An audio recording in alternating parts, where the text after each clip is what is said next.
Hello, friends, and thank you for tuning in for a special, splashy Tale of Tales. Today, we'll be talking about the ocean or the sea.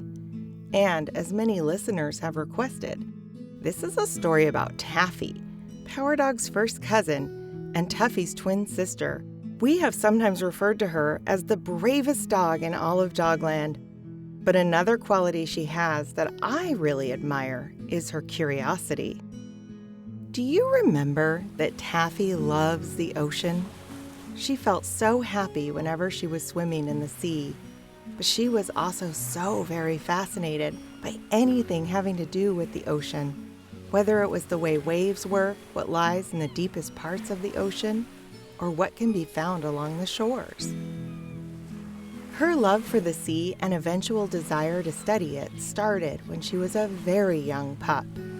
There was a family vacation to Hawaii, where they all stayed in a wonderful house right on the beach. Taffy and Tuffy's mothers had announced that the pups were allowed to wander on their own as long as they followed the rules about staying safe and checking in. The mamas had taken them on many walks and taught them to look out for sneaker waves, to stick together, and to never ever turn their backs to the ocean. Taffy paid very close attention so that she might learn everything she could about this beautiful place that felt so magical to her.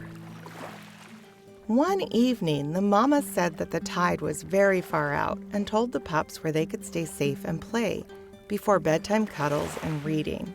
Power Dog and Tuffy took to wrestling in the sand and playing disc toss, laughing and kicking up sand everywhere in the beautiful pink light of the crepuscular sky. Taffy, who'd usually join in that sort of fun, was feeling more curious about this place that filled her heart, and so she wandered their part of the beach alone, but still in sight of the others, sniffing at curious objects and tiny creatures. She came to sit on a great rock by the sea looking out over the water. As far as her eyes could reach, she saw only crested waves that came from far beyond, and every wave was wreathed with bright sea foam that flashed like glittering jewels in that rosy sunset light. She had only just started to learn about the ebb and flow of the ocean tides, and she did understand that twice every day the waves crept up to the rock on which she sat, and that twice every day they receded, leaving a stretch of shining sandy beach. I wonder who it may be that calls the waves back into the deep, she said softly to herself, and a little thrill came into her heart. Ooh, I wonder if a voice tells them when they may come back and play upon the sand. And as she spoke, the tide of the thrill that rose in her heart gave deep colors to her eyes, like the colors of the ocean. Oh, wonderful sea, do tell me some of your secrets.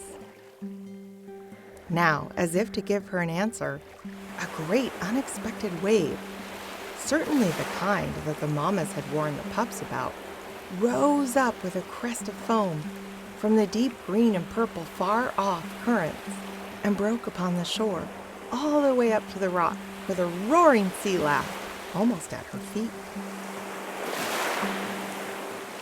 When the surf receded back from the sand, she saw that the wave had left bits of seaweed on the sand and shells and interesting wriggling little sea creatures. "So this is the way that you answer me," she exclaimed, "and I have to find out the rest for myself." She climbed down from the great gray rock to better see what the wave had left for her.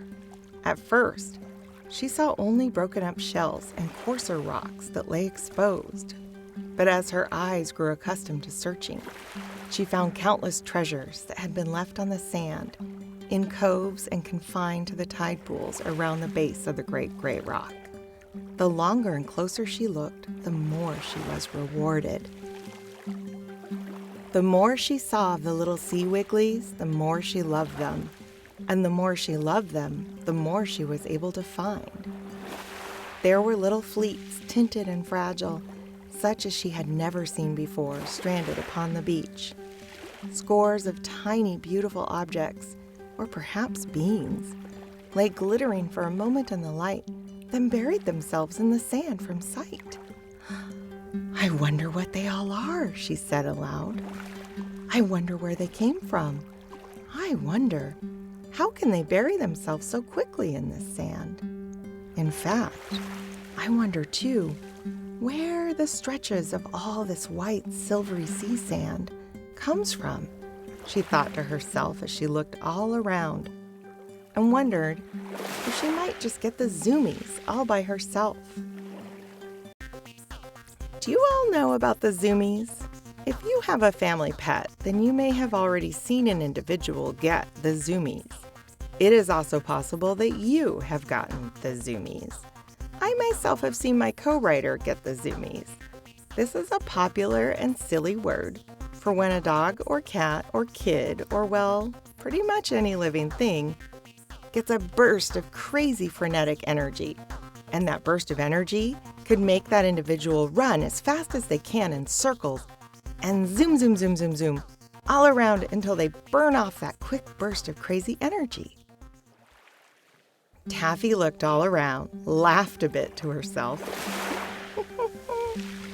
and she didn't get the zoomies. Instead, she remained fairly still and very curious about everything that was going on around her, and she decided to instead very mindfully notice everything.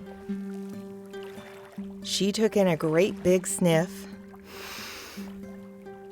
smelling the salt air, and she turned about in a slow circle, drinking in the sights with her eyes. Right then and there, she made a promise to herself to remember this moment for as long as she possibly could, and to always stay curious about the sea. Long, graceful curves upon the beach marked the limit of the incoming waves, and all along the sand were strewn the remarkable creatures of the sea. Slowly again, the tide was creeping up upon the sand. "So, old sea, my new friend, are you coming back after your treasures?" Taffy asked wholeheartedly, facing the ocean and seeming to expect an answer of some sort. Then she continued, "I love your oddly soothing roar, and your sea songs make me excited, but I do wonder what it is that you are singing about.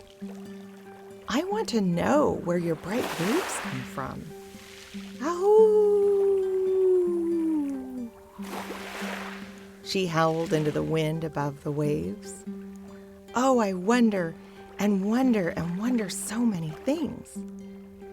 For this young pup who sat by the sea and who wondered, and for other puppies who wonder, what sea stories are yet to be told? We see the waves come racing in, one after another, like foaming steeds, the waters that roll and tumble in. Crested billows were not always in the sea. They were not always deep-colored with purples and blues and greens, nor did they always break upon the shore with a roar like thunder. Even the water drops that crest a single wave were most of them born far away, and often very far from each other. They, the drops that make up the sea, have traveled through many lands to their meeting place, this ocean. Some of them came tripping along in merry little brooks that laughed and sang and ran races. Sometimes the merry little brooks leaped into each other's arms and journeyed along together. No longer little rills, but rivers marching with a sterner tread. There was a river that stopped to work on its way, and at night the stars came down with the new moon, like a golden boat, and sailed upon its chest. Many of the water drops that helped to make the sea waves were once held in great icebergs, but the sun came along with a golden key to unlock the ice and set the water drops free. When they are freed, they trickle and sparkle and run until they can slip into the sea. No single tear or raindrop has been too small to help make the great waves of the sea. The waves run together and help make the great billows that dash and roar. But the water in the brooks and rivers and raindrops, it was sweet and good to drink. The seawater is salt and bitter.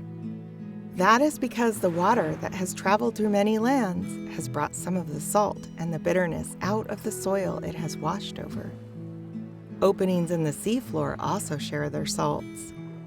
But it is the rocks along the land that give the major source of seawater salts.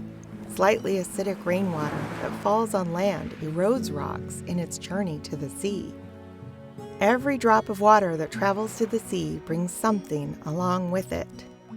If you will take some of the seawater home with you and boil it, then the water will vanish away in steam, but it will leave something behind. You will find left in the dish something that looks a little like snow. Taste it. It is salt and bitter like the sea water. If you can examine it with a magnifying lens, you will see that it is in little white flakes.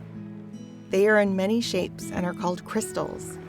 The square crystals are salt. There are oblong crystals too. They are called lime. There are other kinds of crystals left when the water travels away, and they are not shaped like the salt or the lime crystals. Every kind of crystal has its own shape. Little waves and crystals tell a story too, all about a journey to be learned by me and by you. So tell me, young pups who sit by the sea and wonder, what sea stories are yet to be learned?